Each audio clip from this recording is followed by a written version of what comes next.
Happy Sunday, everyone.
What's up, everyone? A new rag, what's going on? Hope I'm pronouncing that right.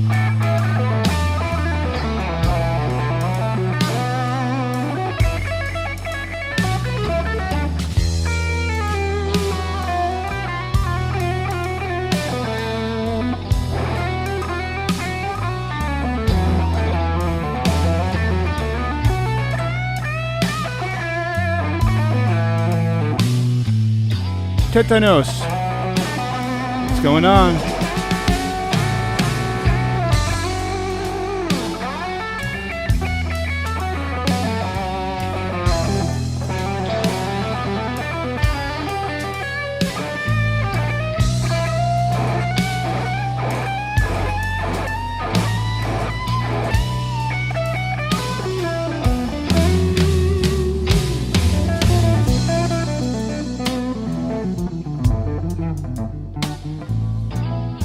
Alright guys, we're going to get started here soon.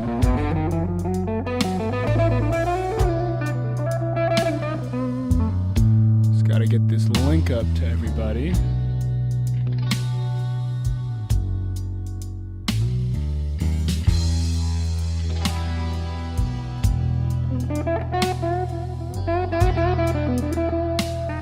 Always like to start with a little blues on a Sunday.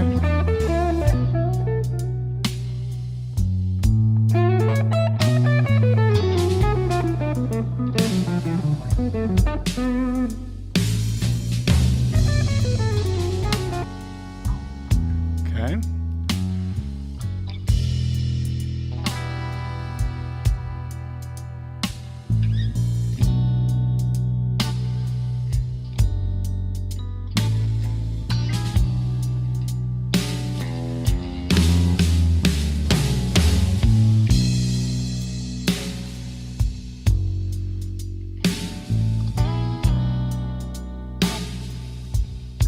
Yo, what's up, Chris? I actually just threw the message up on Patreon.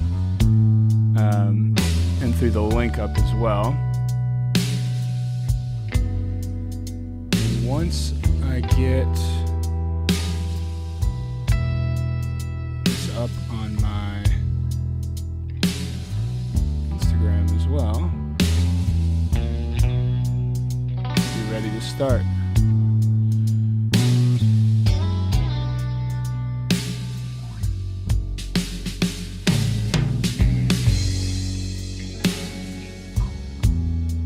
Which maybe I can't do from a computer.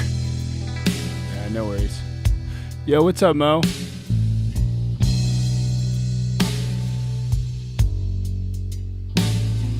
Alright. We're good to go.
Yeah, it does definitely feel like Since I've Been Loving You, doesn't it?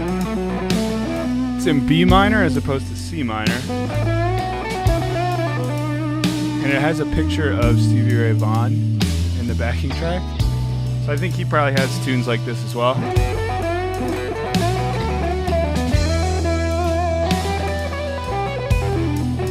That's definitely a little Since I've Been Loving You action there on the lick though.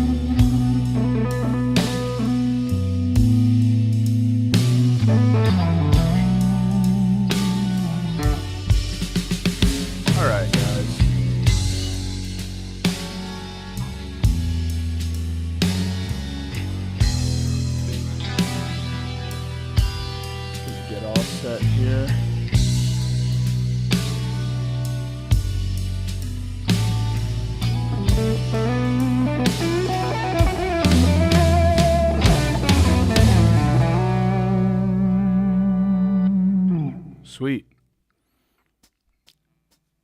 All right, everyone. Oh, there's another one just pops right in. It's cool to have a little background music anyway. Julian, you are not too late. We have not even started yet. Thanks for hopping in, y'all. Just like to start with a little jam, let people find their way into the stream. Big shout out to all my Patreons.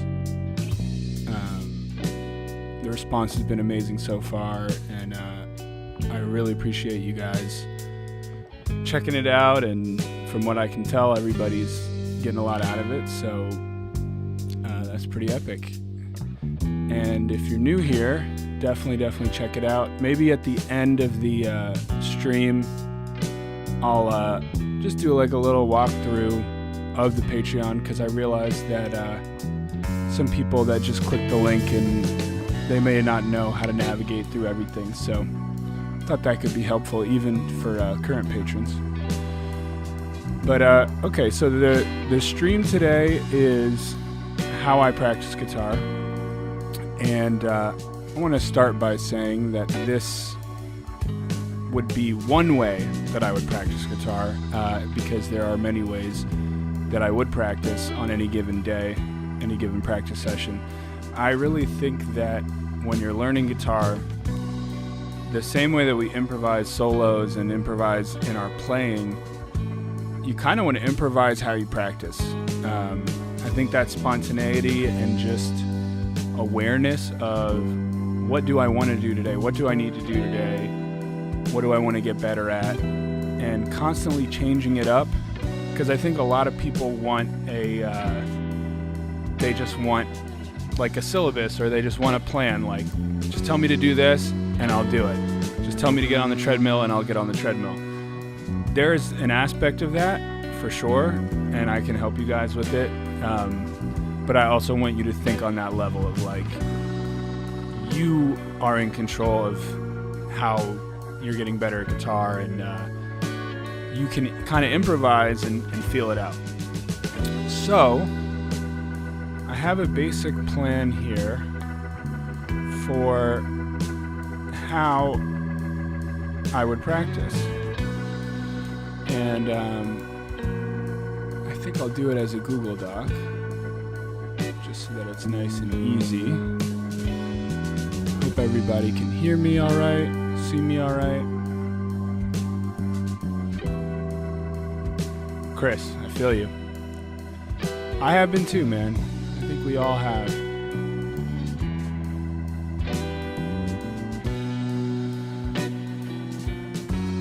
Okay, so let's jump into this.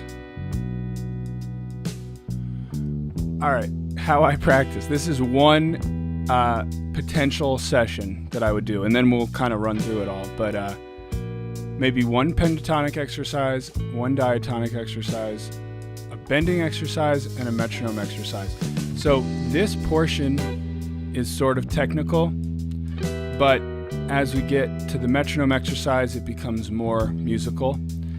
And this is very common for me, and I think for a lot of players, to start more technical and then move into more musical concepts. And then this is sort of a hybrid thing where I'm going to be using arpeggios and chord tones to do an exercise over Purple Rain. This is just an example song that I remember doing a couple years ago, a few years back. And so this will be sort of like a musical exercise over this specific song. And then we'll just solo and just kind of try to apply what we learned a little bit, and also just try to not think and get into our zone.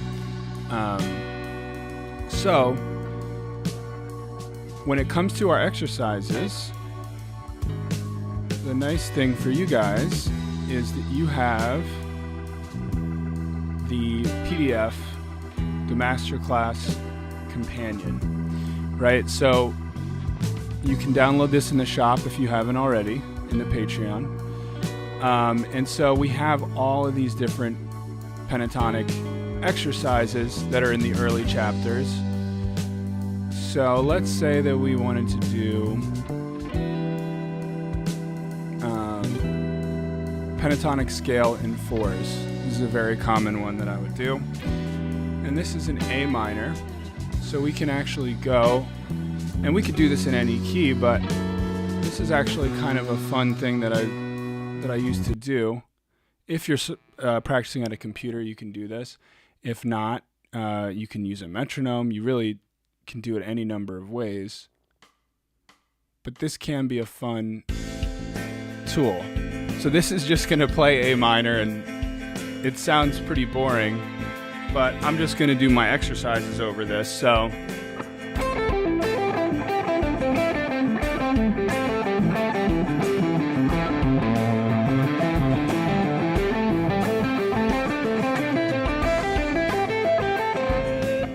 right, and then maybe if you're ready to go faster, so that was alternate picking.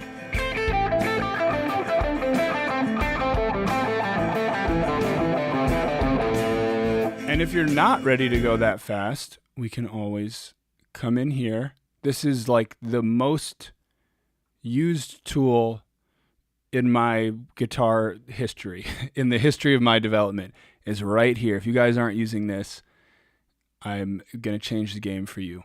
You click the gear, playback speed, and obviously this goes way beyond just being used in a video like this. I would use this to learn solos. I would use this to learn any kind of song. You can not only go to 75% speed,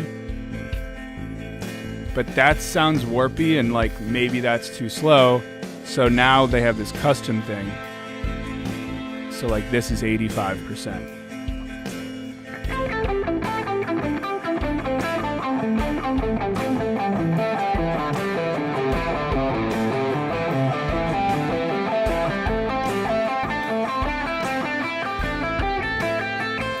Then we move to the next position. And I like the backing track because I'm in time. Sorry. I'm not used to talking at the same time, I guess. Okay.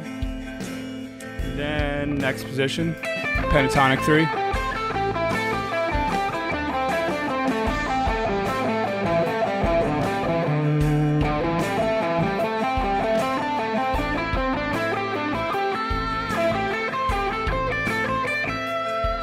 And by the way, if this was too slow, I can also go faster.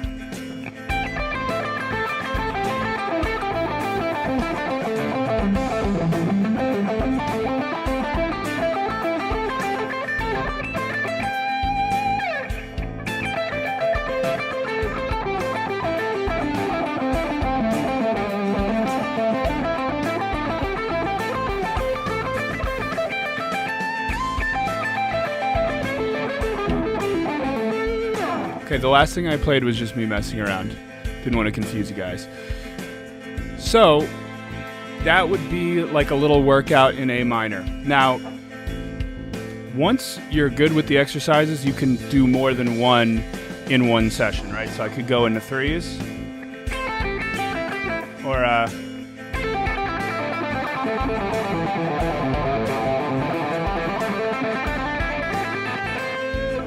that felt really fast. So maybe I would want to be maybe here.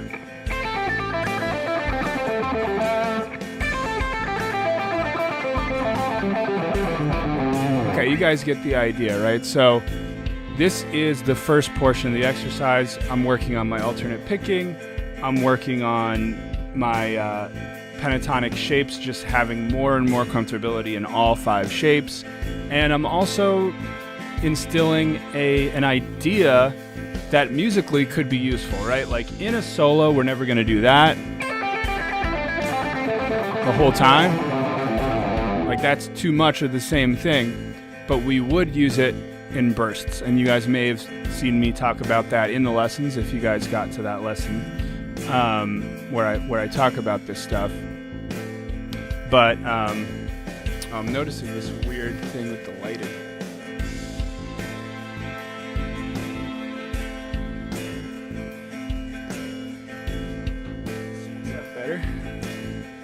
It's kind of still there. Here, 1 second.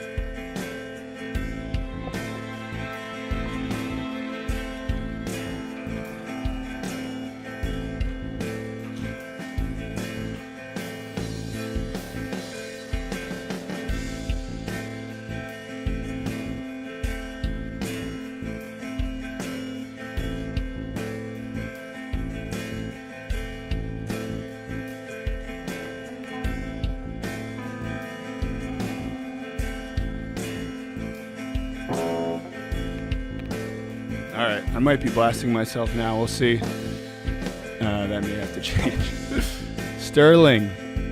Okay, who are my biggest inspirations? And guys, feel free to jump in with questions because this is a Q&A as well.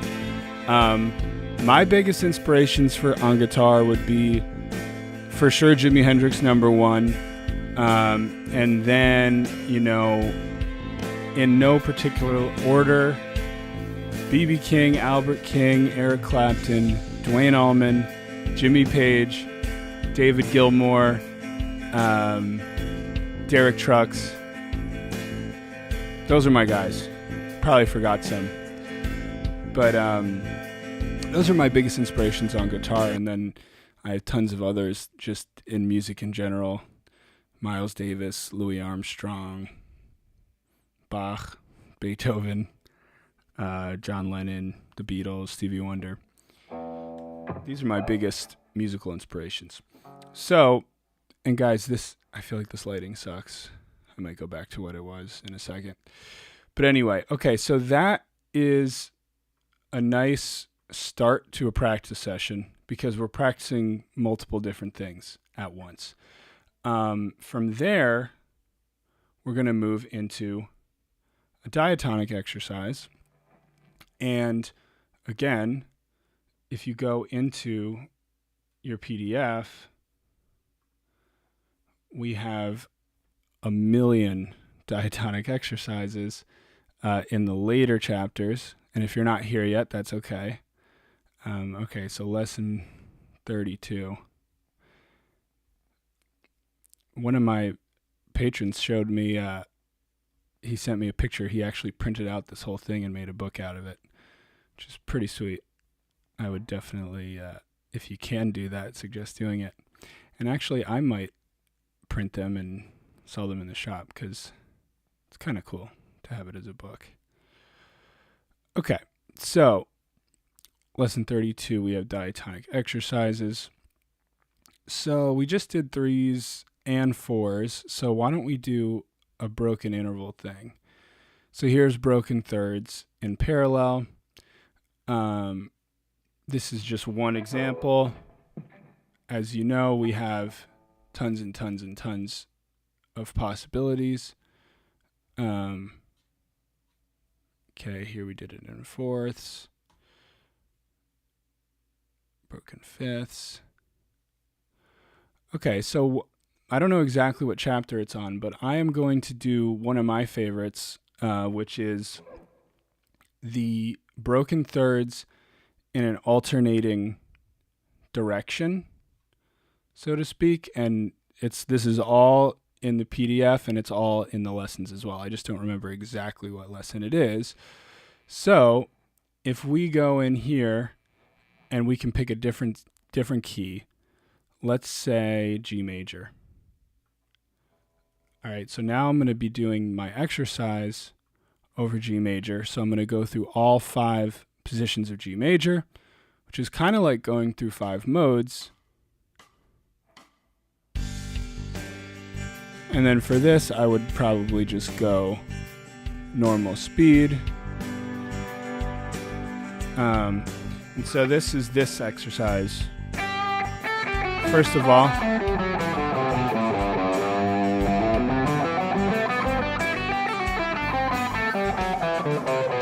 so that's our first position. And then we're going to do something like, so.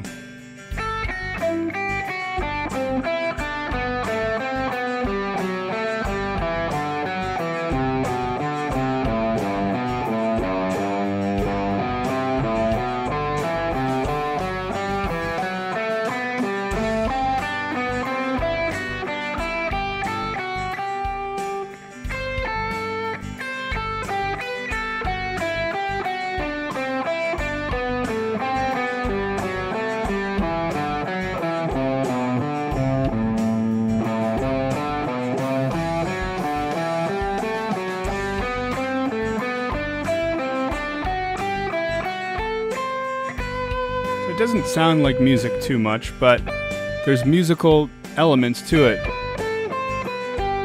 What up, Endless Begin? No worries. Just running through a practice session, an example practice session.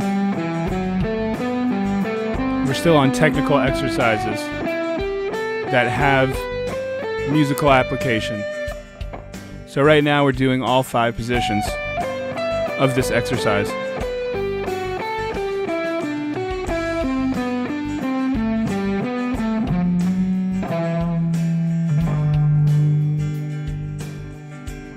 Okay, and then last position.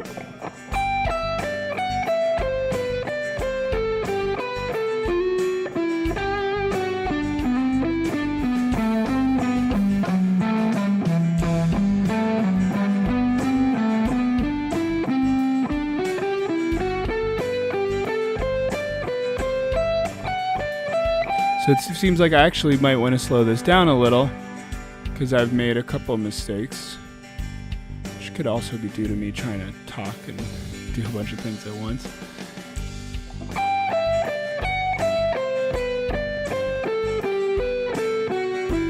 we want no mistakes.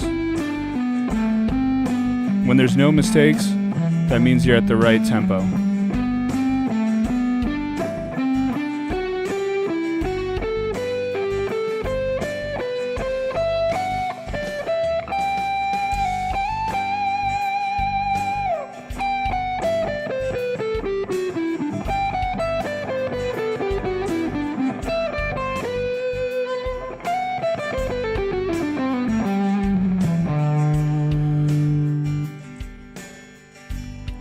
And you're a good question, what am I playing out of? So I'll show you that right now. And also, I'm not a fan of this lighting. Sorry, guys.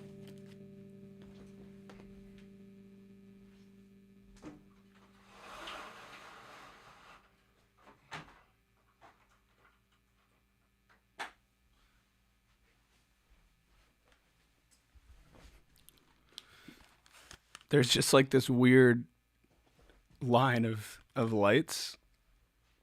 Okay, what if we were just right here?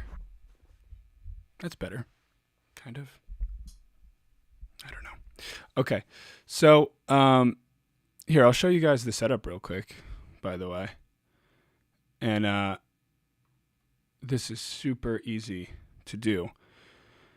So this is just Ableton. And okay, we're cool with the polka dot lights, and we're cool. Okay, chakra, yeah, okay, I can go for all that. That's cool. All right, so right now I'm just on this thing that says lead, and this is guitar rig.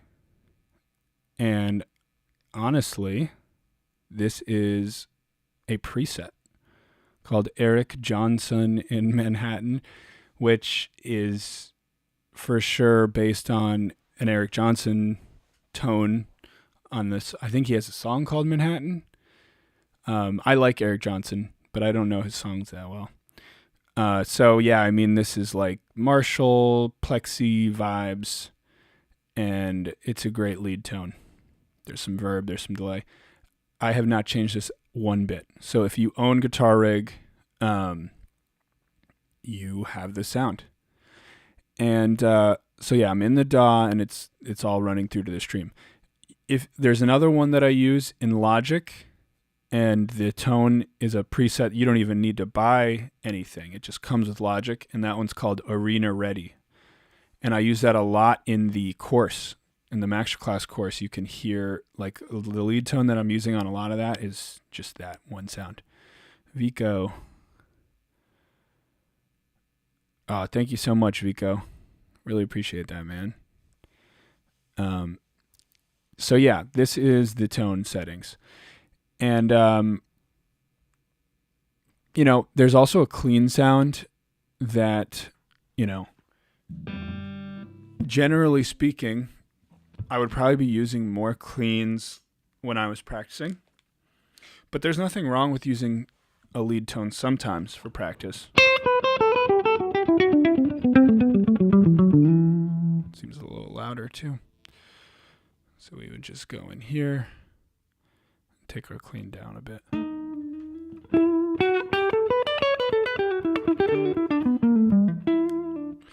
Yeah, and so, you know, we can look at what this one is, but it's just a preset, guys. Jazz amp. I don't know, jazz amp with probably a little compression, a little reverb. Nothing crazy. You can get really great tones out of Guitar Rig just using the presets, and also Logic presets that don't require any outside plugins. Tone should not be what holds you back, because at this point there's such great modeling for everything that you can get pretty damn close to, to the professional tones without much of a barrier. You know what I mean? Certainly it's not super expensive to do that or anything. Like Logic is $200, I think. And so for $200, you get all these presets. And obviously a lot more. Okay, so jumping back in to the practice. At this point, we've done pentatonic exercises and diatonic exercises. In this session, I just did one of each, which, as you guys saw, it didn't take me very long to get through those. That's partially because I know them so well. And I didn't want to like bore the stream, but probably in my sessions, I would go through more than one exercise for pentatonic and for diatonic. And I would do it in that same fashion. Play the exercise in one position and go through all 5 positions, and then go to the next exercise, repeat, and then move into diatonic and do the same. When you're just learning the exercises and you're just getting comfortable with them, this would not be the case, right? We would want to probably focus on one exercise and focus on really learning it and really learning that muscle memory. So that's okay. That's just one distinction that you would make as you get more and more advanced. How many of each position do you usually run through? So in my heyday, when I was really doing this stuff like every single day, my session would literally be probably like 1, 2, 3, 4, 5. I would have maybe done even 5 or 6 exercises in one day. So that might sound like yeah,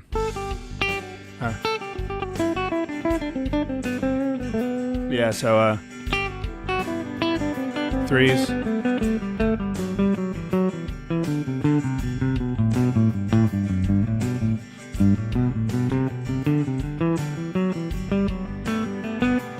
Right, it takes a long time, but through all 5. Then I would have done 4s.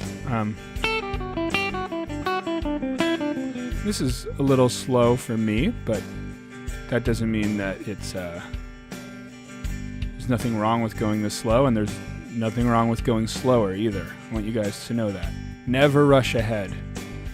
I've used this analogy before, but if any of you guys are into like weightlifting, you want to use a weight that you can control with perfect form. If you go too high in the weight, you're going to hurt yourself. Now, you're not going to hurt yourself physically playing guitar, but you're going to hurt your development by playing at a speed that you can't control, because you're just going to learn bad habits, and then you're kind of almost wasting your time, because it's like, well, now you have to go back and learn it right and learn to delete your bad habits. So you want to be perfect. All right, so where we were in 4s. And I'm just doing alternate picking.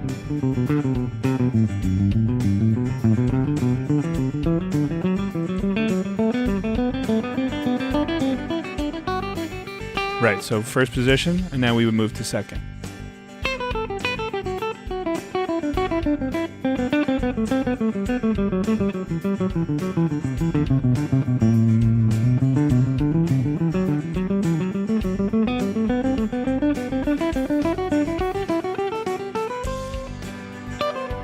Third, so on and so forth. We would do all 5. Then after that, probably one of those kind of broken interval things, which I usually do a little slower. Right, so we just did that, and then we might go into even another one like 4ths, or we could do 6ths. That's another one that's very musical. Right, so that's a 6th. So I would want to definitely slow down. Yeah.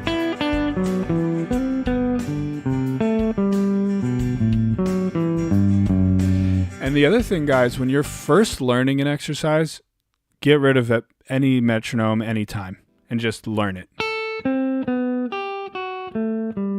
So this is broken 6th.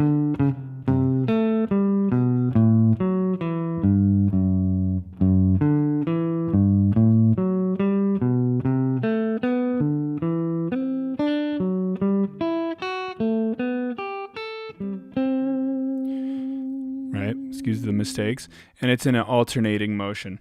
And then in the next position, and there's nothing wrong with also practicing without a metronome.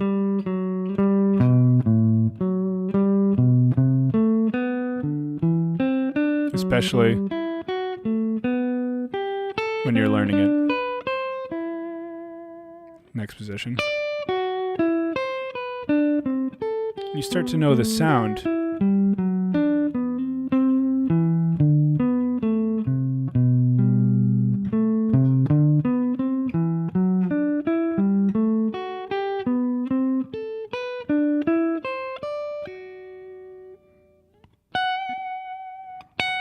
Ah.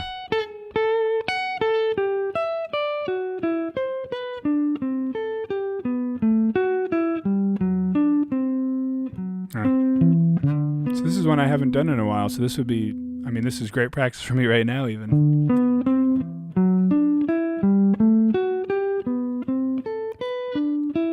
And again, musically, these are ideas that would actually happen, right? These are melodic ideas for a solo.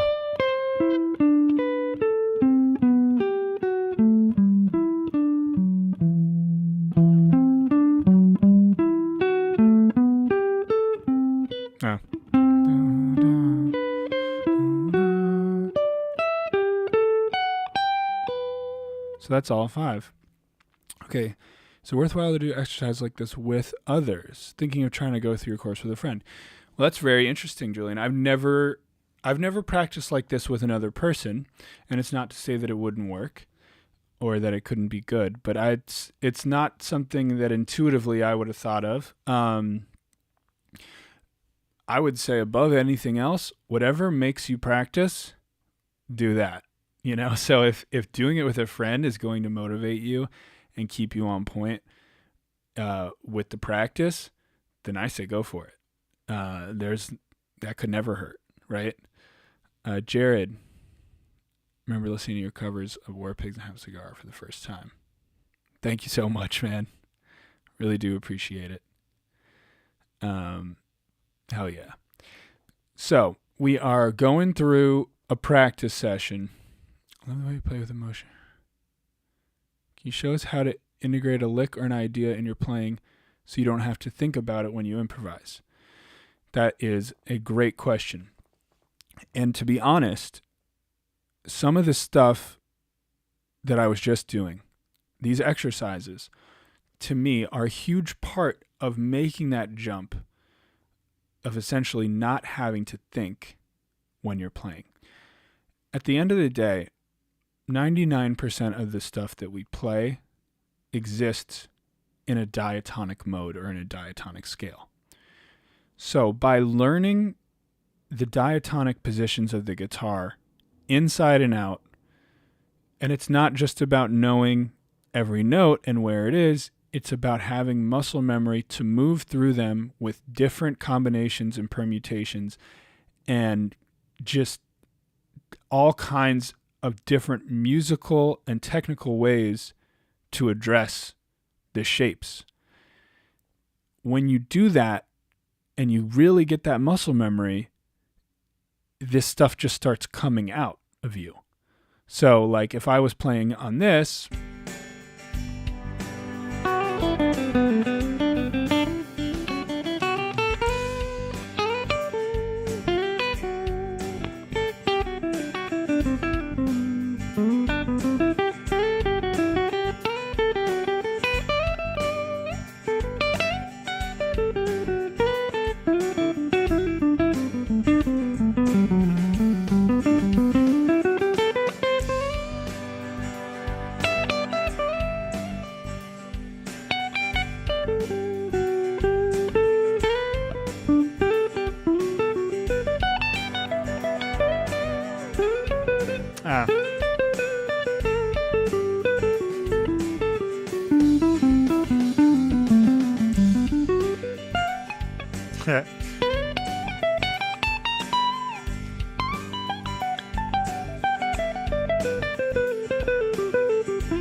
so here you can hear that I'm improvising, and it's can actually hear some of the tidbits and like little sections of my exercises in my improv.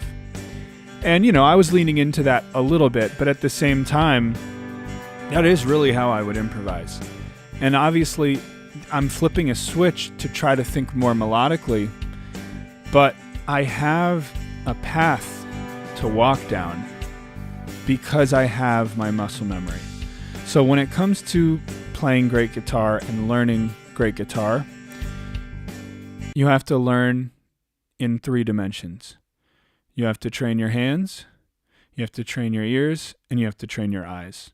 So your hands, that's the muscle memory. The muscle memory to play this instrument with good technique.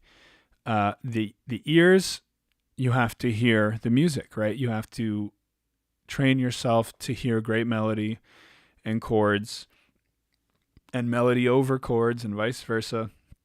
And great solos. You have to hear all that stuff and really train your ear with it.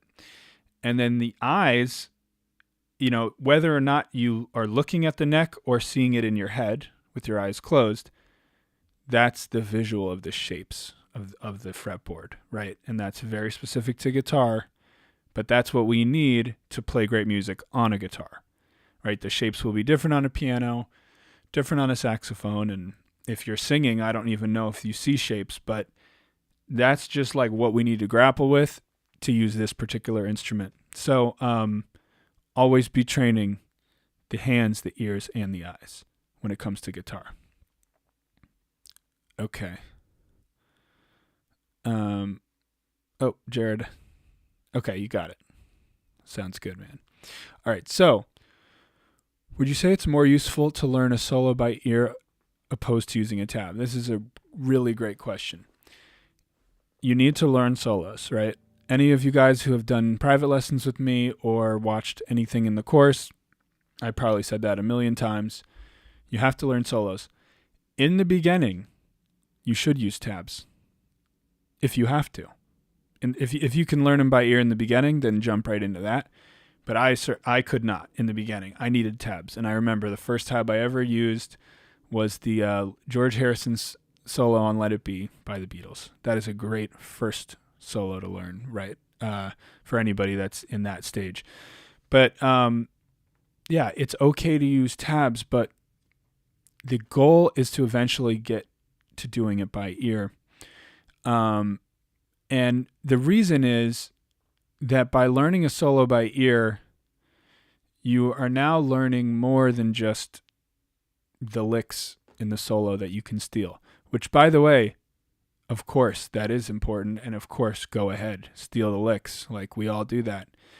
But when you learn it by ear, you're also training the ear. You're training the ear and you're training the connection between the ear and the hand, because you're basically saying, I can hear the music and I know how to play it. Eventually, when you're improvising, that's what's happening in real time. I hear a line in my head that I want and I play it. Or I'm playing a line that I know, but now my ear wants to hear something else come next, and I know how to access it. So that is another thing that we're training when we're learning solos. So I definitely advocate for doing them by ear, and moreover, if you're developing the correct way, eventually you should start to want to do it that way, and it should start to happen for you more naturally. My theory on this is that it's not just ear training that allows you to learn a solo by ear. It's also theory, and it's also fretboard mechanics and shapes, right? Because at a certain point, it's like when you first hear a guy do this, and I'm saying like before you even ever picked up a guitar, you're like, what the hell is that? How did he do that? How did he think of those notes? Like, that's insane, right? And that probably makes you want to pick up a guitar. From that point, you may learn the pentatonic scale, right? That is a theory concept, and you might learn the shape. That is a fretboard concept. From there, we're actually creating a framework to understand the music that we heard. And then over time, you get to that place where you're like, oh, I know what he's doing. He's playing a lick in first position pentatonic. And that same process extends to the most complex music you can imagine, bebop, jazz lines, etc., etc. Yo, what up, Jonathan? How you doing, man? What up, Steve? Black Magic Woman is a great first song to learn by ear and tab out for yourself. I would agree. I think that is a great early solo because it exists primarily in the blues scale, but then there's a couple of those added notes, the diatonic notes, modal notes, if you will. Is it important to memorize the solo? That's a great question. My take on that is sometimes you don't even really get to choose like what stuff is going to stick. Because we learn all this stuff as guitar players, as musicians. And I think a lot of us get frustrated when we realize that a whole lot of it is not sticking, right? Like either you don't remember it a couple months later, or you don't feel like it really changed your playing. It didn't really integrate into your improvisations. And I definitely can relate to that struggle. With that being said, there are other things that you learned that never went away, right? And little lines and little licks where it's like, now when you pick up a guitar and you're not even thinking, that's what comes out. So my point is, your musical taste is going to dictate your guitar style. Some of you guys may have heard me say that before. You don't always get to choose. And there's going to be things that you hear and you're like, that is so freaking cool. Like, I need to be able to play guitar like that. When I pick up the instrument, I want to think of that, you know? And so you try to play it every single day over and over and over. And you're like, I'm going to make this second nature.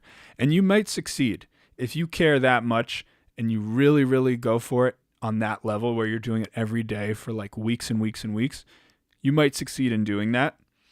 But 9 times out of 10, you don't get to choose. So I can guarantee that everything you learn is helping you, and it is influencing your style, your improvisation, and your development.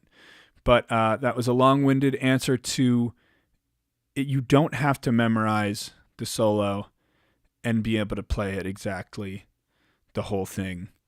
You don't have to. What's more than likely going to happen is you're going to memorize fragments, lines, licks within the solo. Those will stay with you. But to play the whole solo back, you might need to just brush up on it for a second. Like, there's a million solos right now that I could probably nail about 80% of because I learned them at one point.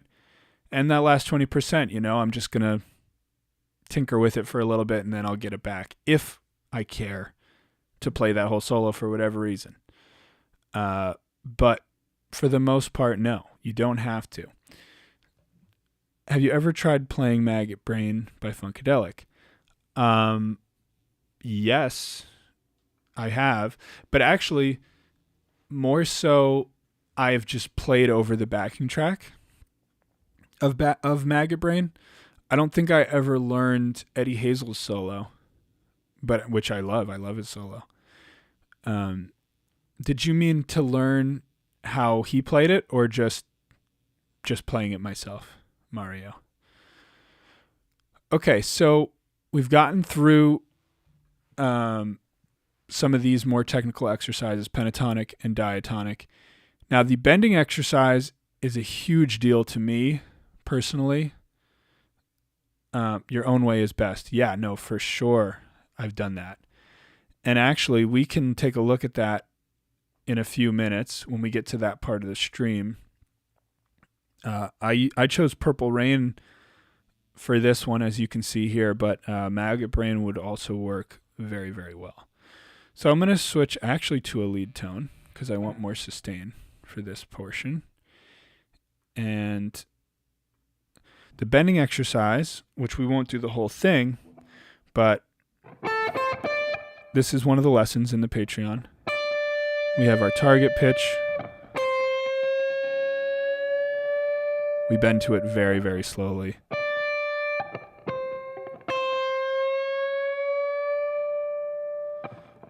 Always play your target pitch on the same string. Bend to it quickly. Make sure you're matching. Right? Phase 3. Pre-bend. Target. Little flat. Little flat. Let's nail it. Then we do a little lick.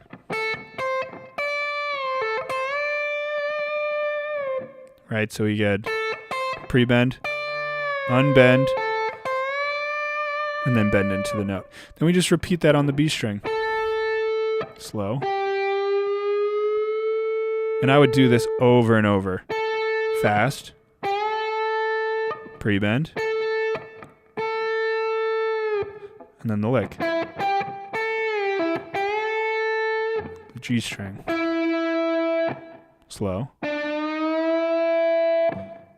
Even slower. Fast. And then pre-bend. And then too much.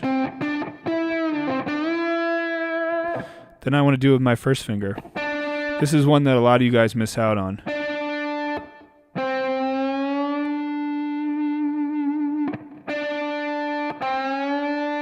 Actually, let's bend down, because that's more useful. Because on the E string and the B string, you can't bend up.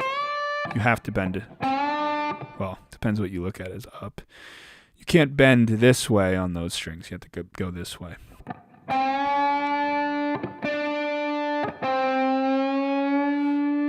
This will really separate an advanced player from an intermediate player. First finger bends. Pre-bend.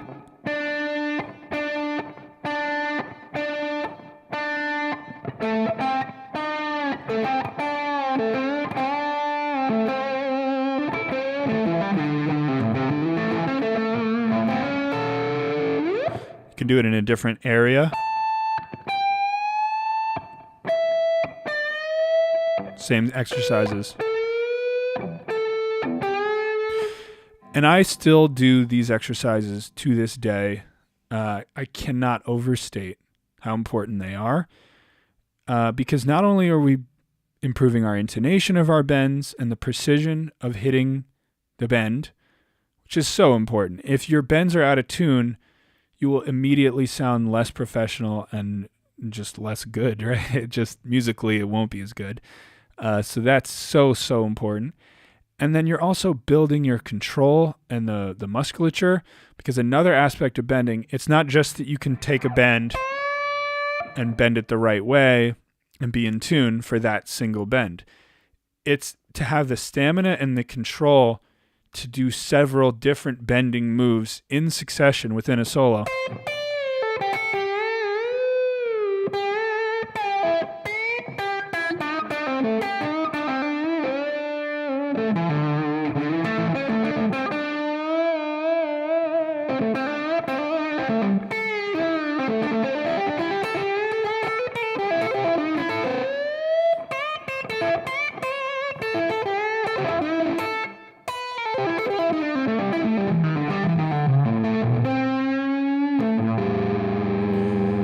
Right, so you can just see how much variation in the bending.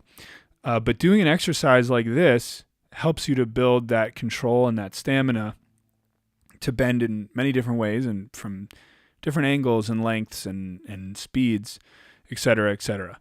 So still to this day, I will incorporate bending exercises in the routine. From there, we have the metronome exercise. And this one is really, really, really great. So for this, we can actually go on Google, which, by the way, you don't have to do this on Google. You can have a metronome on your phone or a physical one. Sometimes it's nice to get away from a screen. And I'm going to pick a tempo that is divisible by 4. And you'll know why in a little bit. This is going to help us really build our time feel. Super, super important. And again, this is something that I would practice for even 20 minutes, but I won't do that right now. So 100 is divisible by 4. So we'll do 100. And the first thing that we're going to do, okay, this is our tempo. But the first thing is to go to 200. But we're still going to play at 100.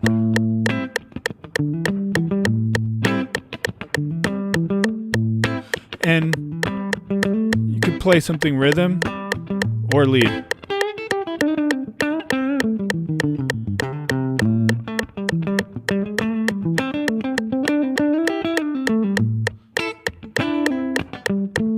Anything that you can play. And we're playing at 100 BPM. But by using the metronome at 200, it's like we're putting training wheels on. Right? More clicks keep us in time.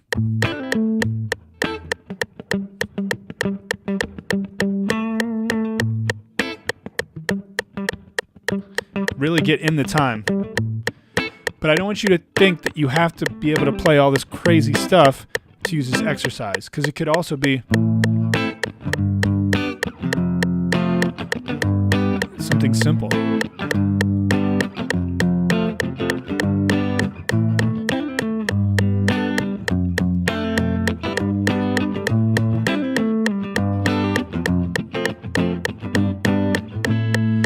Once you're feeling good at 200 with training wheels, we're going to take one training wheel off.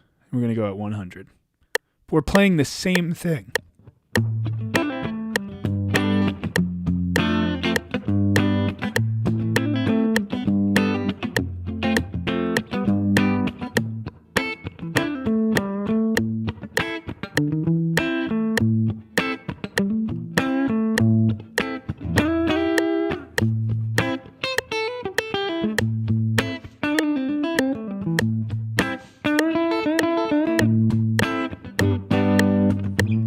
Just we're grooving.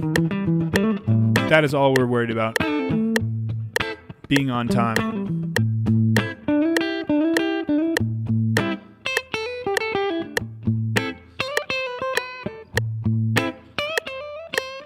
Little rushed a little.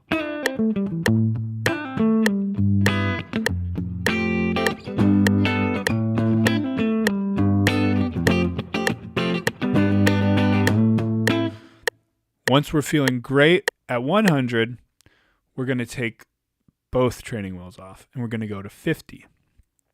So what happens at 50? Oh, by the way, this isn't going to work on the Google one, but we'll pull up a different one at that point. I think this one's... Nope. We need one that goes down to 25. Okay, this will work. So we're at 50 right now. And what's going to happen is that 50 is going to be the 2 and the 4 of the measure. Okay, that's a little bit loud, huh? We'll come back to this one for 25. For now, let's go with this nice one. So the first thing to do is just say 2, 4, 2, 4, 2, 3, 4, 1, 2, 3, 4, 1, 2, 3, 4. Emphasize the 1, 4, 1, 2, 3. And once you can feel that, you're going to be instantly kind of in a groovier place, because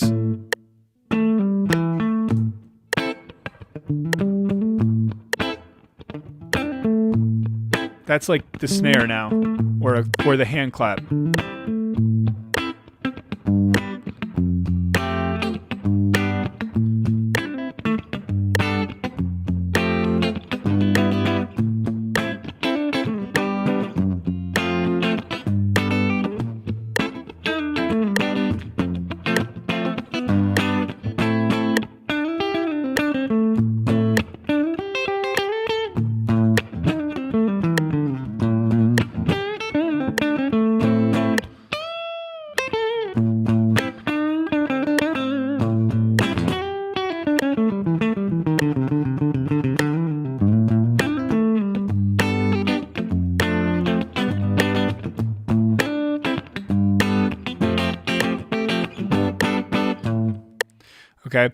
So by feeling only the 2 and the 4, you're actually training yourself to develop more of a pocket, right? And to be more in the groove.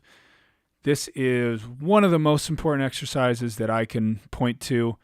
And again, as basic as it is, like the bending one, I'll never stop doing this. I will never stop trying to attune myself to being better with my time, better with my pocket. There is nothing more important than your time feel. And I can actually say that for sure.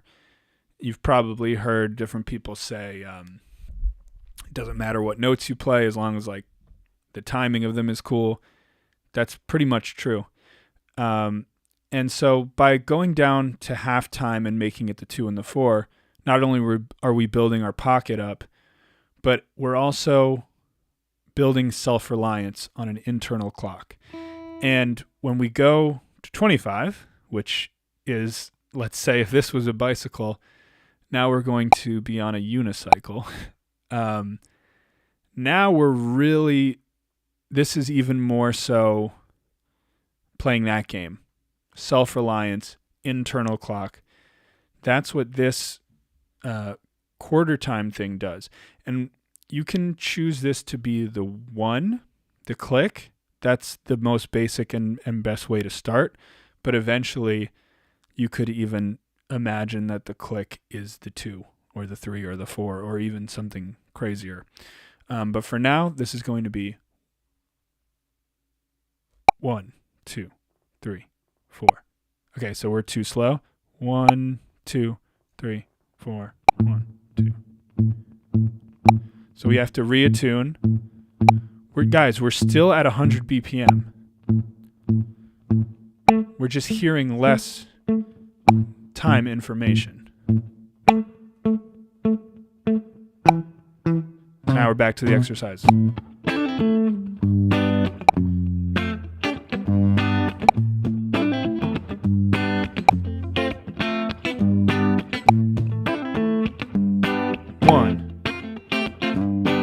One, 2, 3, 4.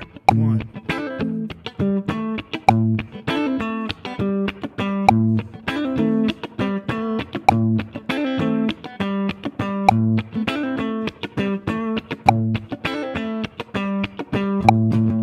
Sped up.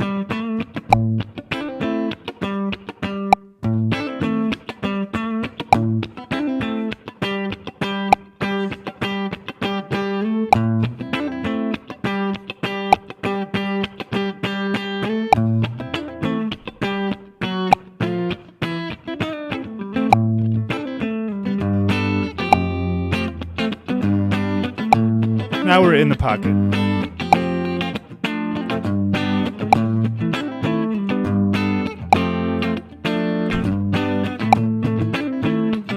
When we try to do leads, that's where it gets really hard.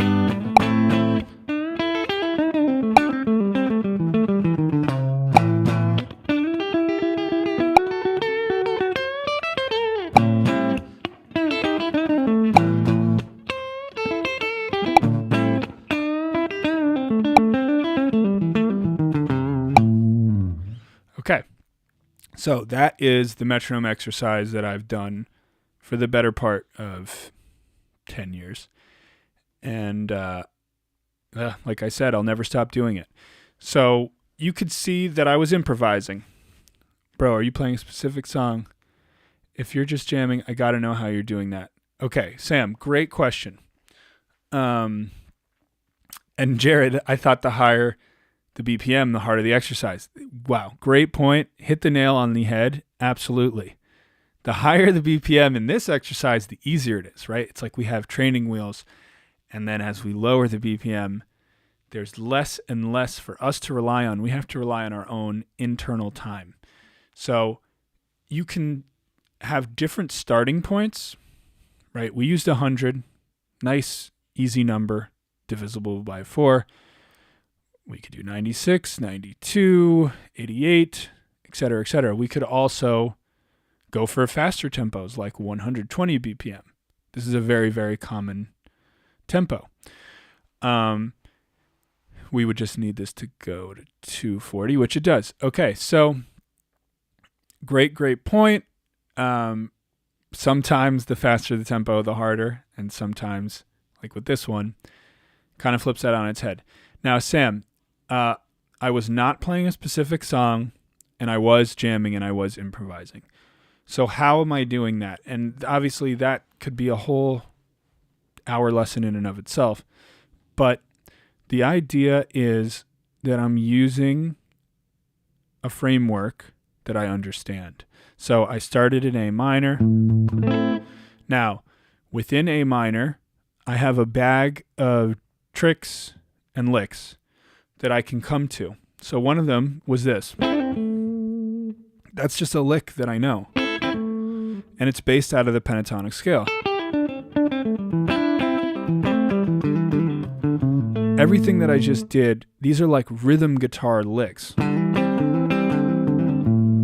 Right? Or this idea. Bass note, chord. Bass note, chord, lick. That's improvised, but it's not like a brand new creation that's never been heard or played before. It's just my improvised combination of ideas in the moment, right? And there's any number of licks.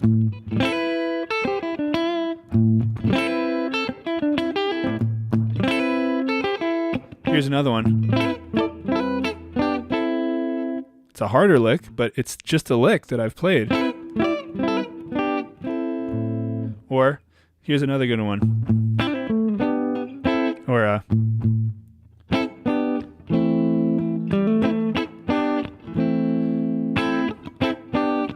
kind of sounds like an old song that was sampled a bunch. Or here it is in E. Right? I do this kind of stuff all the time, you guys. And it's just building a bag. It's building a bag of tricks. And that goes for lead, and that goes for rhythm too. And then this is a common chord progression. So that was the chord progression that I decided to mess with. 1 minor, 7, 6, 7. So, Sam, that wasn't a specific song that I was playing, but it happens to be many songs use that progression. It's a very common progression. We could write our own song using it, and maybe, we could take even like the jam we just did and we could write a whole song around it. And that's really what people do. Like, not everything that you hear is a brand new creation, right?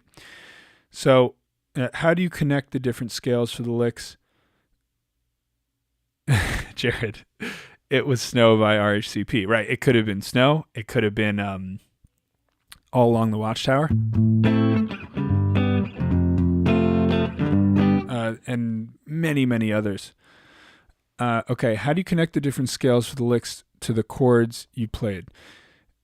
So this is a great question as well. Now, when I'm in A minor, playing over that chord, it's very obvious what licks and scales to use, right? A minor pentatonic, right? Or any of these sort of minor.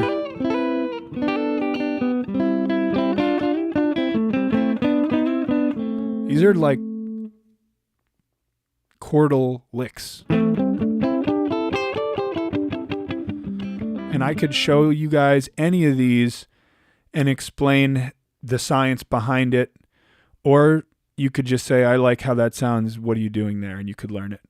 But at the end of the day, like, it's not rocket science. That's my point. When I change chords, now that I'm in a new shape, I have a different bag of tricks in this shape that I can pull out. Right, sounds like Hendrix, right?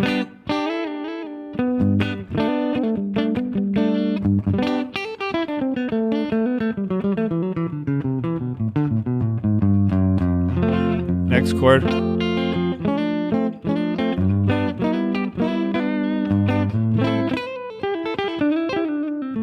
And now I'm just back to blues.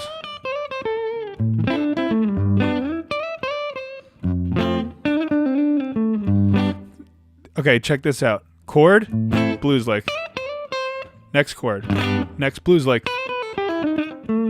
Chord. Chord.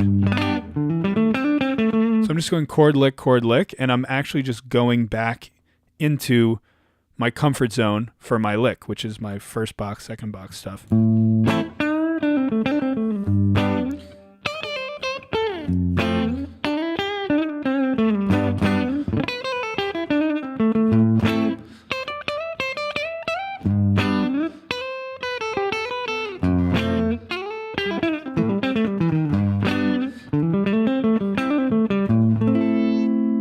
Right, and doing that with the metronome, so helpful. That's going to build you up like crazy. I see what you're saying now. That's dope as fuck. I think the big thing for me, I know the scales and I know a lot of chords, but connecting the scales and licks. Okay, so this is, first of all, at 1 year of playing, you're way ahead of the curve, man. So give yourself a pat on the back for that. That's number one. We are seeing a theme here, right? More than one person has said, how do you connect this stuff? So it's a great question I want to give a good answer to. The connection, I think, comes from having your bag in every position. Having a bag for every position, and for understanding and hearing great music. You have to learn great music. You have to learn great solos, great melodies, because that's the only way that you're going to make sense and be able to improvise great music. It's just like learning a language, right? Like, and a lot of you guys have heard me say this before. So Sam is saying he knows the scales, he knows a lot of chords, but connecting them is tough. So you could make the analogy that Sam knows the grammar rules and he knows a lot of vocabulary words, but he's having trouble having a conversation with someone, right? And like, I don't know, let's say in Chinese or some very hard language for English speakers to learn. And the answer is you need to become immersed in the language. You need to watch movies that are in Chinese, and you need to get thrown in the fire and just talk to people in Chinese and hear people talk in Chinese, because ultimately you need to hear how they string their ideas together, what phrases sound good and sound cool, right? Like, what's the slang? Like, what's the cool way to say, hi, how are you doing? As opposed to what it says in your textbook. I think all that stuff applies to music almost exactly. And specifically for playing the licks over the chords, I think that's a really great segue into our next piece. So the next part of our practice, okay, there we go. The next part of our practice is going to be to pick a song. Whoops. So we're going to use the song Purple Rain. Whoop, not that one. We're going to use the song Purple Rain. And we could also do this with Maggot Brain, and maybe we'll do that after. Okay, see this? Most replayed? That's where everybody's solos for 10 minutes. Okay. Oh, by the way, we had another question. Do you work the ideas you like in all positions? That's a great question. And the answer is, for the most part, yes, you want to do that. So if you know this lick, like, you need to know it here. You need to know it here. And you need to know it here. Right? Or this lick.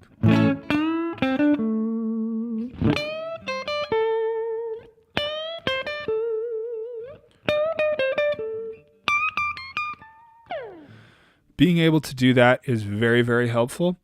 And the basis of getting there is essentially not only knowing your 5 positions for your scale, but also understanding where is the root within that position. And then once you understand where the root is, and this is for me, other people learn a different way, but for me, where is the third? Where's the minor third? Where's the major third? Where's the seventh? Having an understanding of where that exists in the positions, that helps me tremendously when I'm improvising and I'm traversing the neck quickly and I might lose track of where I am. So I want something to grab onto, such as, here's my root, let me hit the root, or here's my seventh, let me hit the seventh, things like that.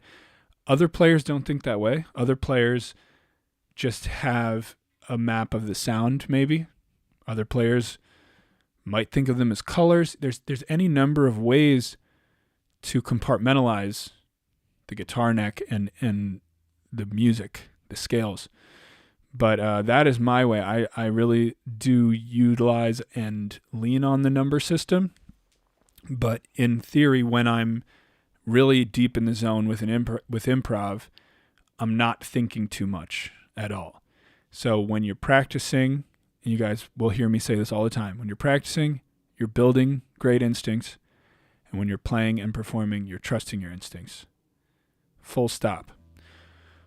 Okay, so here is a really cool and important way that I took my playing to the next level.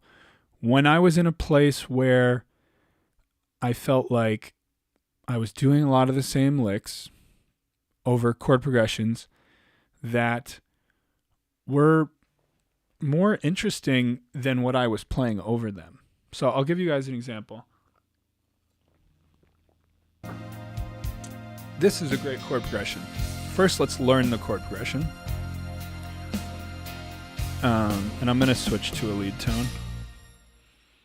And maybe turn it up a little.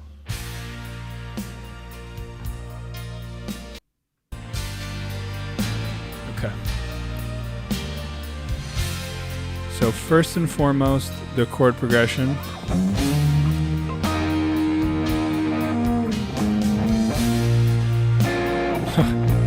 B flat major, not to be confused with B flat minor.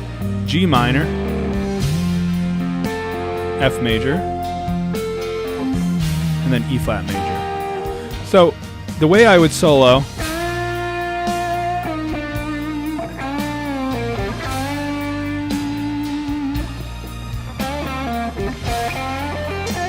in the beginning,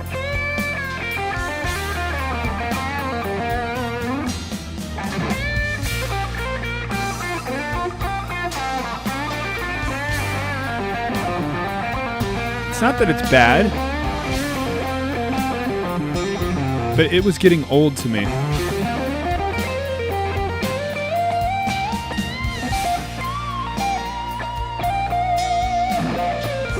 Maybe not to you guys.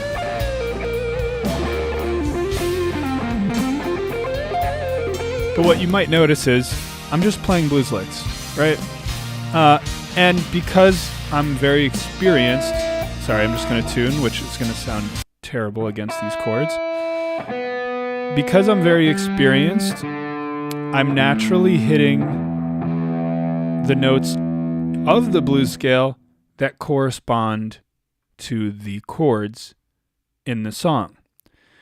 But it's still not enough to me. There's still more of a colorful and nuanced way that I could play over these chords. And for me, the answer to that was understanding the chord tones and understanding that knowing the arpeggio shapes, the caged arpeggio shapes, could unlock a map to the chord tones for any chord progression. So my rule of thumb, the way I always start, is what key we're in. We're in B flat major, so I'm going to go to pentatonic 1, which in this case is going to be 3rd fret. So it looks like G minor, but some of you may understand that G minor pentatonic is the same as B flat major pentatonic, but just that the notes and the numbers are all jumbled up. That's our root. Okay, so now I'm going to break down every chord as an arpeggio. B flat major. That's my G shape for major arpeggio. G minor. That's my E shape, minor arpeggio. Then F major. Quite strange as a shape. It's my D shape. And then E flat major. All right, so my first step is to get through those.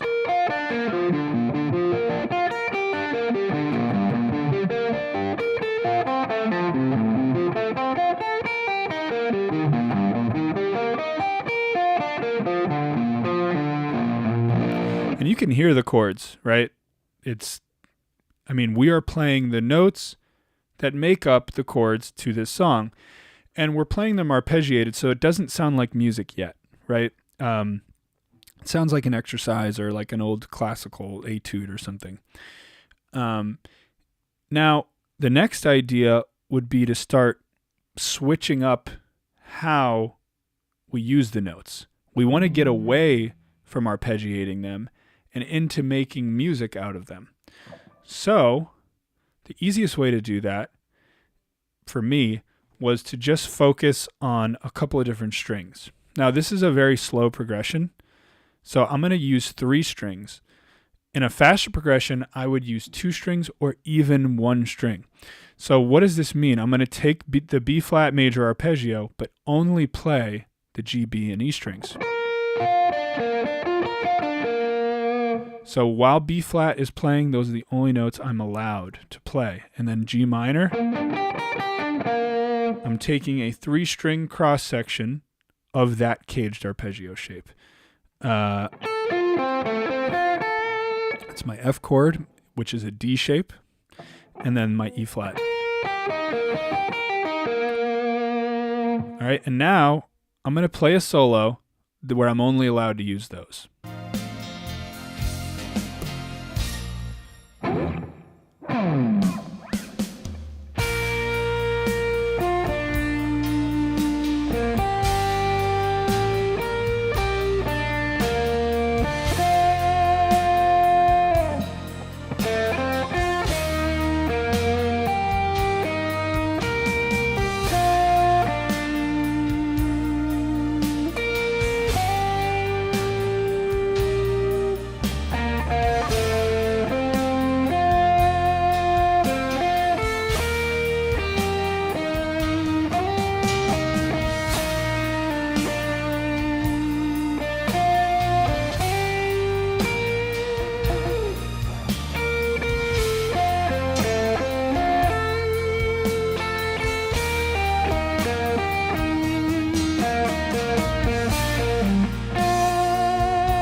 How can you make it interesting, right? Because it's not that interesting. Play with every chord change. What are the nicest sounds? What about just staying on a note?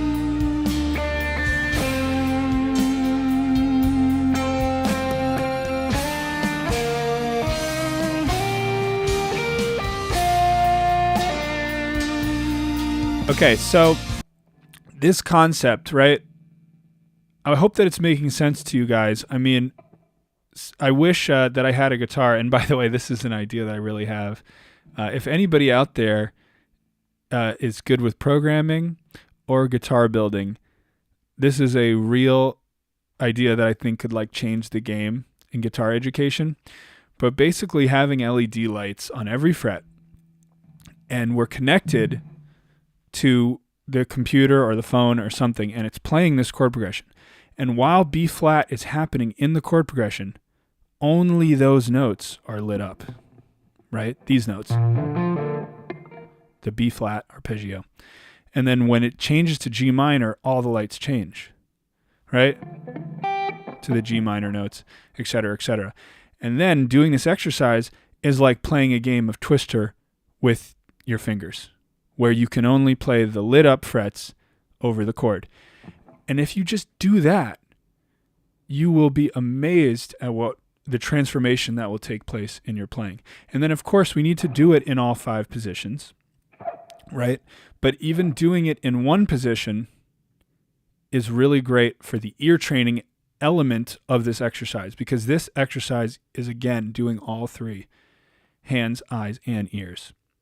For the ears, you're hearing the chord change over and over, and you're hearing the strongest notes, the chord tones, the notes that make up the chords, and you're hearing them played over the chords, and you're hearing the chord change with the strongest chord tones for that change, etc., etc. I hope this is making sense.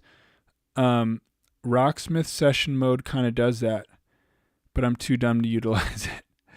Yeah, okay. This is great. And I don't know, also tell me, Jared, does Rocksmith just show it on a screen, or can it actually go on your guitar neck? I did see there was one product on Amazon where you can place the LED light. I think you take the strings off and you lay it down and it sticks on, and then you put the strings on. But I don't know the integration with software or anything like that. I haven't seen what I'm talking about yet. But at any rate, if it is out there, that's awesome, because you guys should use that. So what's the next step? The next step is to start adding passing notes, because this is not a solo. I mean, it could be a portion of a solo, but in reality, we're never going to constrain ourselves this much to only playing the chord tones. It would be very, very boring. So in reality, we want to add passing notes and we want to add bends, but we can practice that. So you can take every note of the arpeggio and learn how to bend into it. That's a half step bend. It's really nice. Or bend above it. That's a whole step. Next note in the arpeggio. Or, so we're bending from above it and from below it. Next note in the arpeggio, we're actually going to bend from the G string. Or half step from above.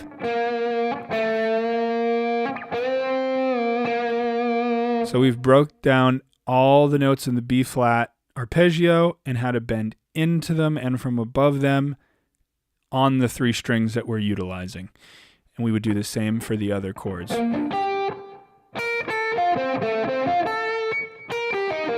So now we're going to do the same solo, but with bends. We're still only doing chord tones, believe it or not.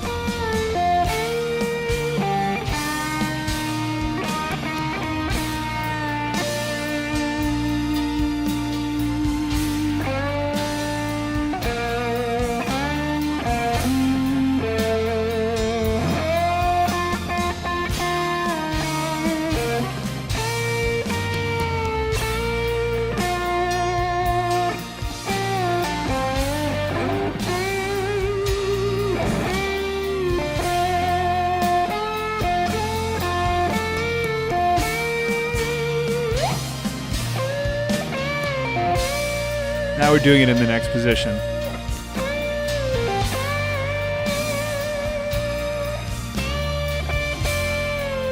But I hear that over that chord change, right? I hear that it should go, because I did that a million times in the exercise where that was the only thing I was allowed to do. Where the only thing I was allowed to do was go to the next chord tone of the next chord. And by doing that over and over and over and over, I trained my ear to hear the best note. Are there specific notes to resolve to? Yes, there are. And the rule of thumb there is, well, again, you can trial and error. Imagine that the lights on the guitar neck are changing, and that when you move to that next chord, you have to hit one of the notes that's lit. But a rule of thumb is the closer the note, the more melodic. So let's take this note. This is a note of F, and this is a note of E flat, and then that's a note of B flat. So that sounds like a melody because the notes are so close together.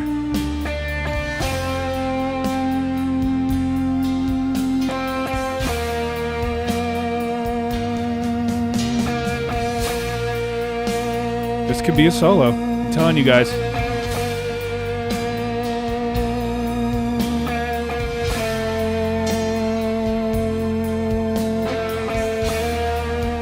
And how did I figure out to play those notes? Again, visualize. The LED lights are changing to address the arpeggio shape of the current chord. I would be playing Twister on those LED lights. And I would just be moving my finger to the closest lit up fret. Now you shred backing tracks are super helpful for this. So this is, also Mo asked before, so you can resolve to any of the chord tone notes is i.e. 135. That's exactly what's happening. Could have explained that before. But when we're actually playing the arpeggios for a chord, we're playing the 1, 3, and 5 of that chord. But by seeing the 1, 3, and 5 of every chord in one position, we're taking a crucial step towards being a more melodic improviser. Because it's not melodic to do this.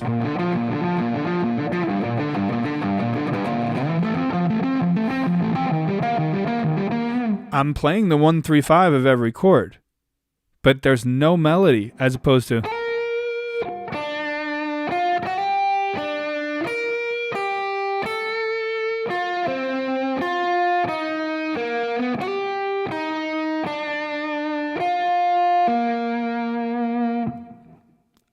In both cases, the notes that I was using were the 1, 3, 5 of every chord in time.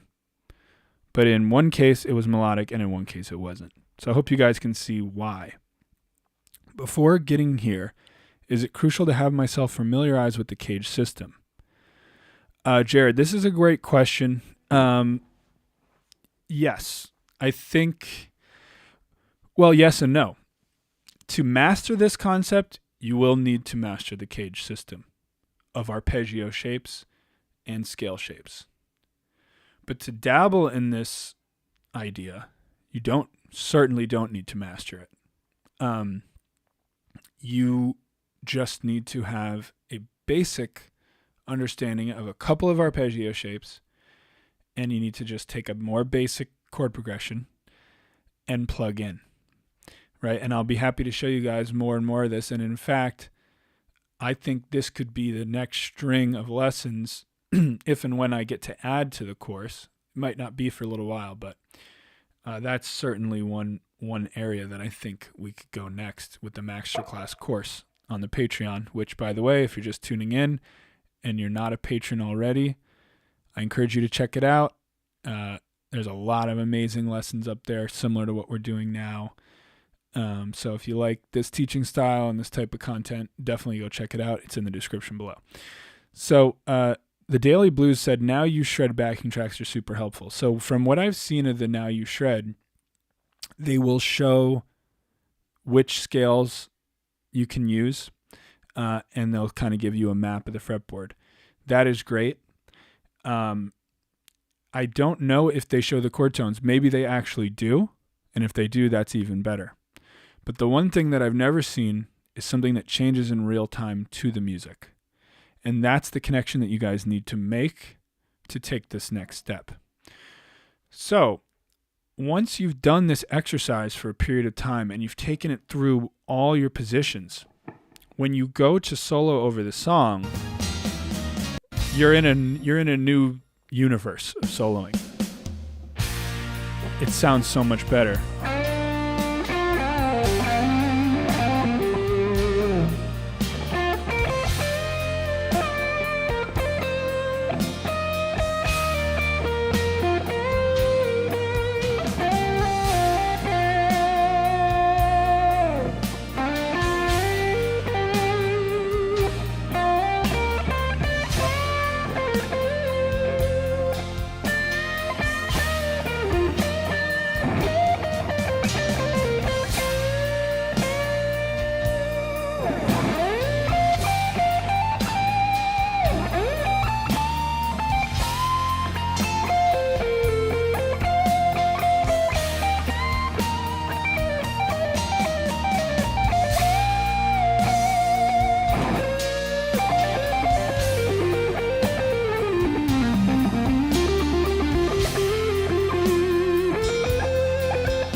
do it again.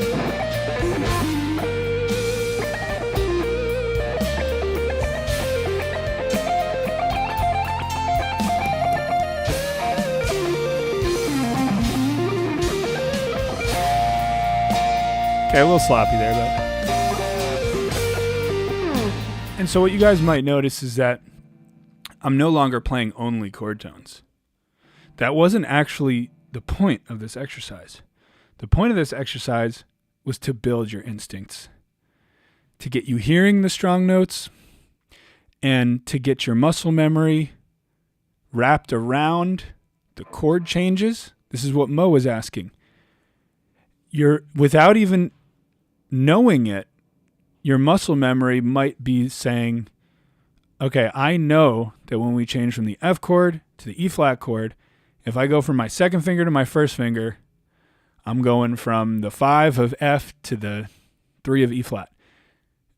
By the way, completely ignore the specifics of what I just said. I have no idea if that's true. And that also goes to show you guys that I'm not doing crazy mathematics when I'm playing.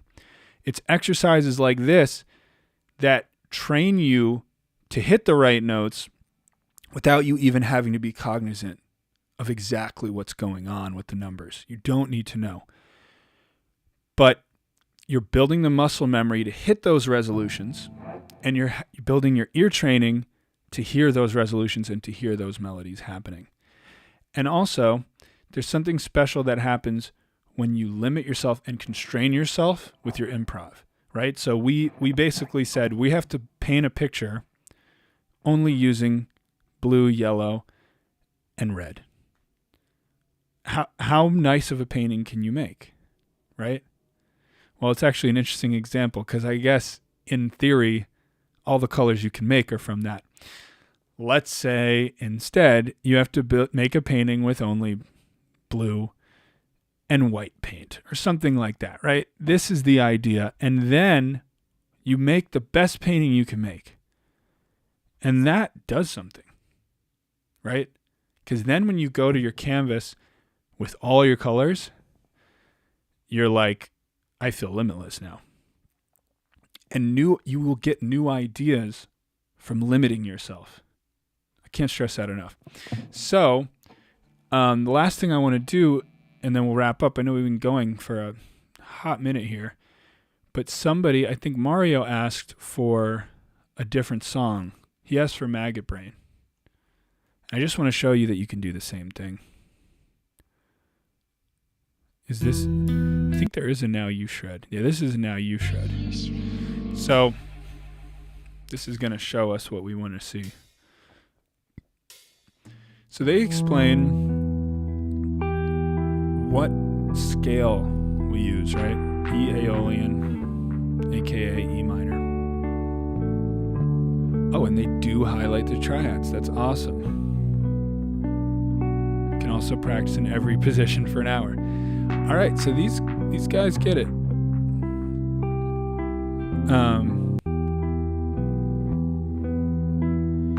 minor triad highlighted. This is great.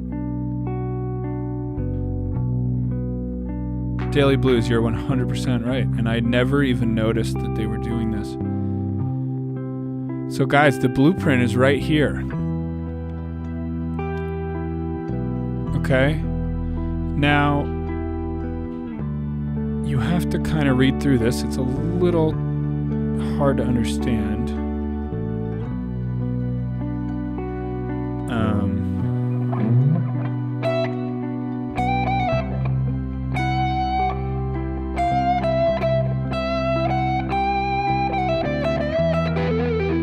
Okay, so here, I can make sense of this. Oh, I just realized you guys aren't seeing this. My bad. Okay. So we are seeing the chord tones. All right, so this is our scale shape. And then the chord tones are being shown in these diamonds.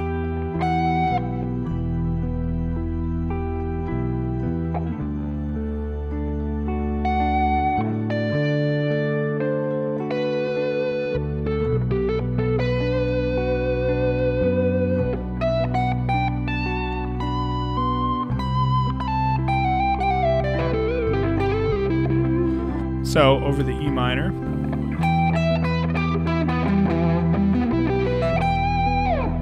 over the D major,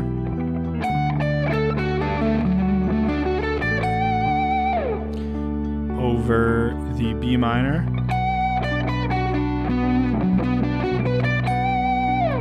and then the C.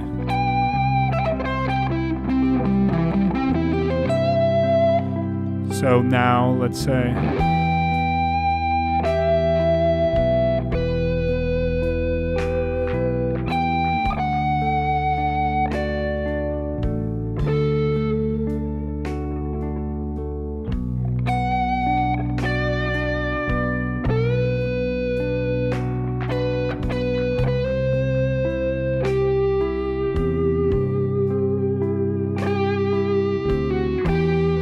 I'm using basically only chord tones.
Those aren't chord tones. But it's informed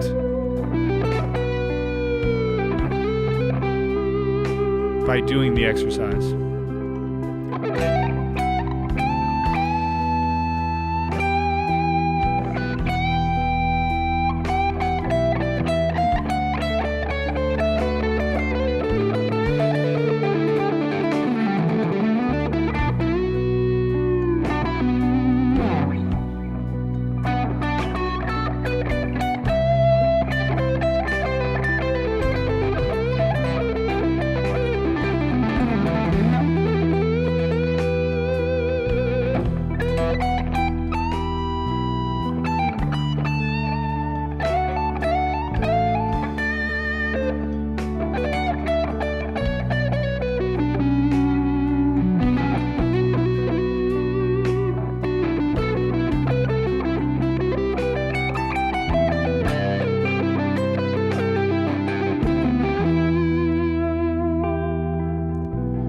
Okay, so you have progressing from the exercise of playing only chord tones on only a couple of strings to being able to bend in and out of the chord tones on only a couple of strings to being able to highlight the chord tones but use any passing notes of the scale, which in this case is E Aeolian or E minor. Those two words are synonymous. They're not different. And then the final stage is to forget about it. Literally forget about it. And just do whatever comes to mind and whatever comes to your hands. This is the way, right? And you got to do it in multiple positions. And we can go much deeper into this. But this is a practice session, okay? We started with technique. We did pentatonic exercises, diatonic exercises, and bending exercises. Then we moved into working on our time feel using the metronome. And then we went into breaking down a song that we want to be able to solo on, figuring out the chords, mapping out the chord tones, doing chord tone practice in a progressing fashion where we go from very simple and very constrained to less and less and less and less, and then ending the session with a pure improv, trying to push our limits, trying to get in our zone and make something happen musically. So that could be an hour, that could be 2 hours, depends on how much time you spend on each part of the practice. But again, something I said earlier, this isn't the only way I would practice. There are days that I wouldn't start with technique at all, and that I just wouldn't do technique. There are days that maybe I would only do technique, right? That's up to you, and I believe that there is sort of an improvisation to how you learn and progress on guitar that is very personal to you. And have fun with that. Lean into the fact that, like, you're in charge, you're in control, and you get to decide what you work on any given day. I think that's pretty cool. So, to wrap things up here, I know that a lot of you guys are probably already subscribed to the Patreon, and to all you, much appreciated, much love. If you're not already subscribed, I did just want to give kind of a quick run through and just show you guys kind of what is going on there. And maybe even for people that are subscribed, maybe this could kind of help some of you guys. So you come to the Patreon, you can sign up, and then the big thing that I want to highlight today is the where is the piece that I want? Okay, so in library, you see all the lessons here. There's 50 lessons, but I suggest going into collections. So collections, you'll see the MAXTERCLASS. And when you click on this, now you see everything in order, which I think is very, very helpful. So you can just literally go through each lesson. This is over 13 hours of footage. It's really good stuff. All kinds of different lessons. And then as we get to like lesson 10, this one has a backing track. So right under that is the backing track, which can be downloaded for free for all patrons. And then it just goes on and on and on, and we get all 50. The other thing that we get that I want you guys to know about is the shop, because the shop has all of the downloads. So you have all your tabs in a PDF, and it says that it's $20, but in reality, if you sign up as a patron, you get this right away. So even if you're only signed up for 1 month, which I hope you sign up for more, because I hope you get through the course, and I highly doubt that you'll do it in a month. But if you do, that's all good. You get all the tabs, and then the course booklet, which I showed you guys a little bit before. It's a 200-page book, pretty extensive. Here it is again. And you get this download right away. And it basically is a companion to the course. So if you guys are more visual learners or you're better with reading, I basically teach every lesson in 2 ways. In a video with a guitar in my hand, and in a book with text and diagrams. There's tabs, there's everything. So you get that whole book, and then beyond that, there's, like tabs to some of my solos, like Have a Cigar. And this, again, is included. It's not part of the MAXTERCLASS, but it's included for all my patrons. Now, some of you guys might have noticed this .mscz thing, and I did want to show you what that was about. So there's this free software called MuseScore. Literally, this software is available for free online, Mac users and Windows users alike. Okay, so here's MuseScore. And if I go into a solo, you get the whole solo, Right. So any of these tabs that I've included, I've also included them as MuseScore files. So you can open them as PDFs, or if you download this free software, you can open them in MuseScore. And the only thing that's nice about this is that you get, you guys actually probably don't hear that because I didn't route MuseScore into my stream. But on your own computer, you will hear the solo playing in real time, and you can take this tempo and you can play with just the solo at any tempo. Right? So you can see that this bar is moving slowly, and you're hearing a click, and you're hearing the actual solo happen. And when you open the software, it's just going to look like this. And you need to just grab it so that you can change the tempo. So that might be a really nice tool for people with any of the tabs, whether it be some of the solo lessons or, some of my solos that I tabbed out, or even the exercises. But anyway, those are just a couple things I wanted to highlight. I hope you guys are enjoying the course, and I hope you guys enjoyed the stream as well. Have a great rest of your Sunday.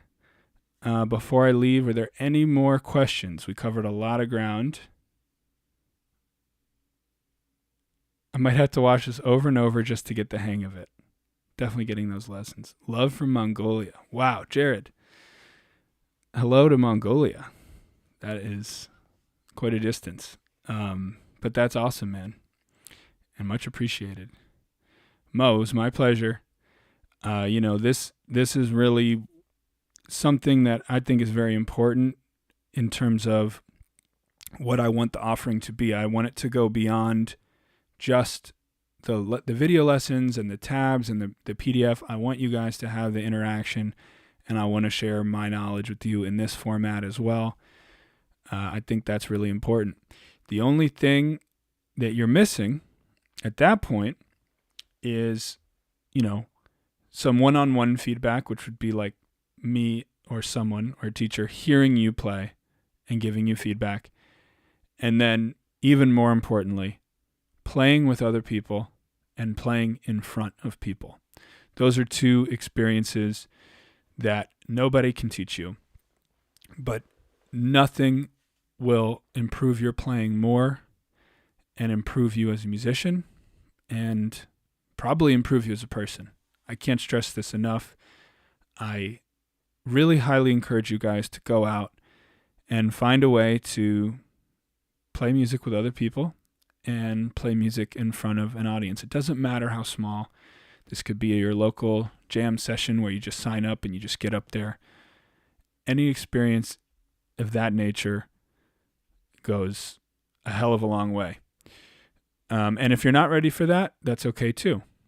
Take your time in the lab. That's what I did. I was in my bedroom trying to sharpen the skills, and I was in the lab for years.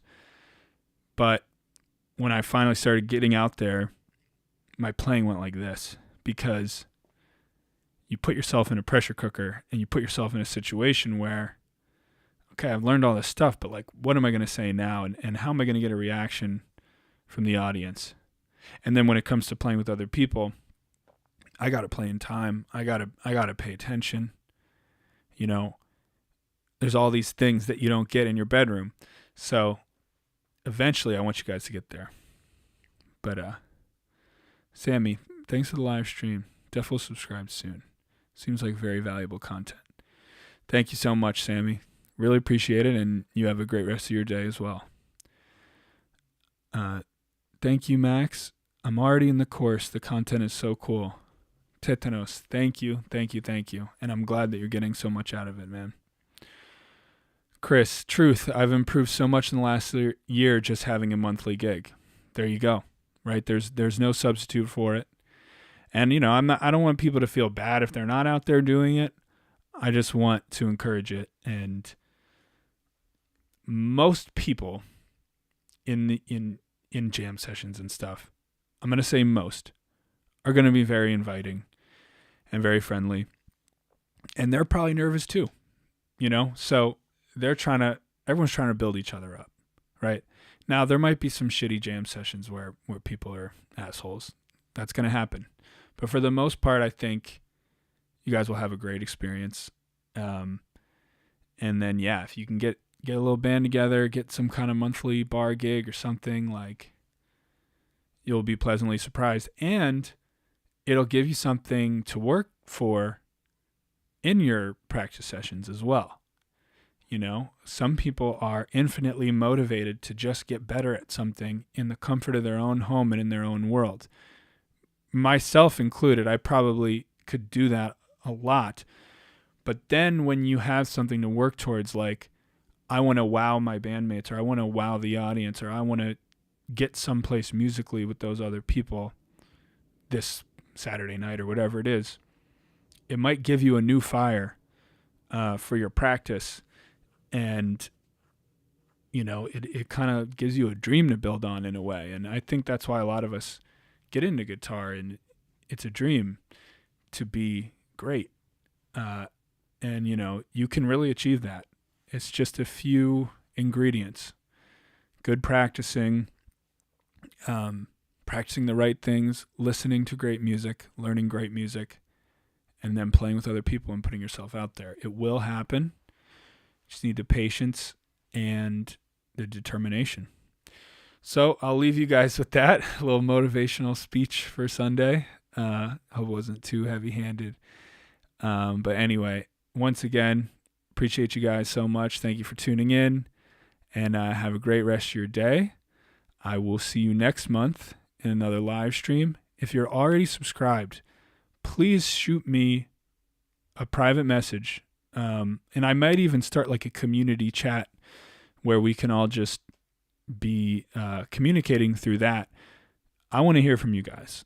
Questions about the course, feedback on the course, if it's working for you, and also suggestions of what you want to see covered in these streams. Okay, I'm all about that. I'm an open book, so just hit me up, and I will see you all next month.